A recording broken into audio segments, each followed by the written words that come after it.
Hi everyone, I'm back here with another video. This time we're going to talk about the point slope form of a line. So let's draw a line, XY plane first and then a line.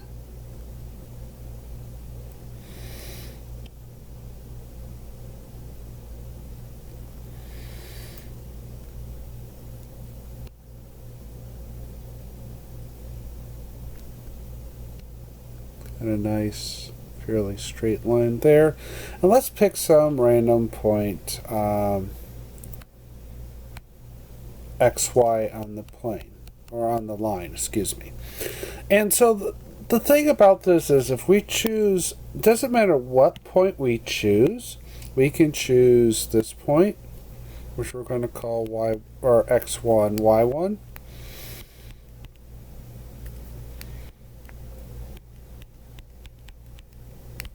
Sorry, let me get that written neatly for you.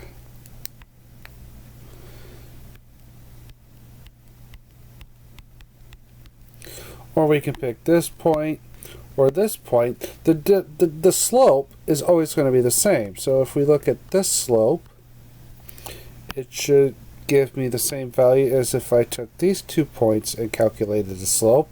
And it should give me the same value if I take these 2 points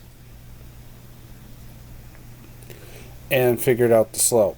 So what we're going to get is a formula for, so we're just going to pick some generic point like we did right here and put that all into the slope formula using this one fixed point on the line. So we are going to get M equal to Y minus Y1 all over X minus X1.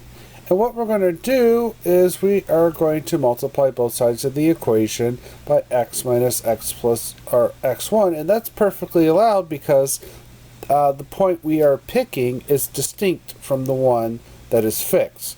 So we're going to get that y minus y1 equals m times x minus x1.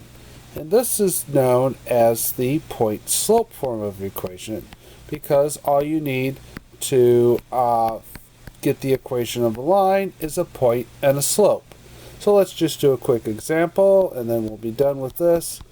So if we have m equal to negative 2/3 and our point x1 y1 equal to, let's say, 6, 2, then our equation, our solution then, is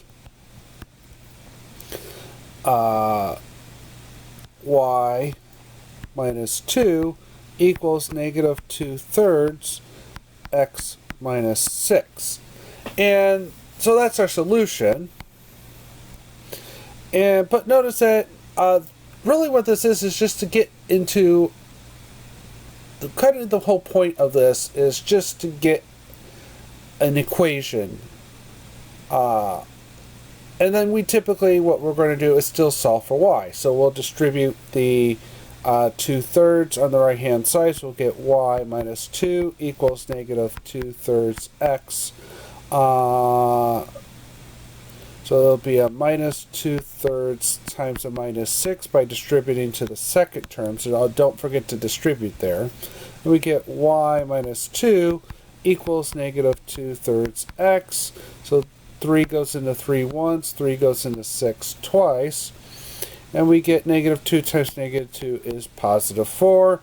And adding 2 to both sides, we get that y is equal to negative 2/3 x plus 6. So notice that the real utility of this equation is really that it's when you just have a generic point on the line and the slope, this is kind of the easier formula to plug into. Now it's a little harder to remember. You could actually figure this out just using the slope-intercept form, but you have to solve for a variable and then rewrite the equation. And all this formula is that you just plug the numbers in and solve for y, and you got the equation of the line and point and slope-intercept form anyway. And I personally find this is easier than using some other techniques. So I've talked enough on this, so we'll go into some of our last topics. We'll be talking about parallel lines next.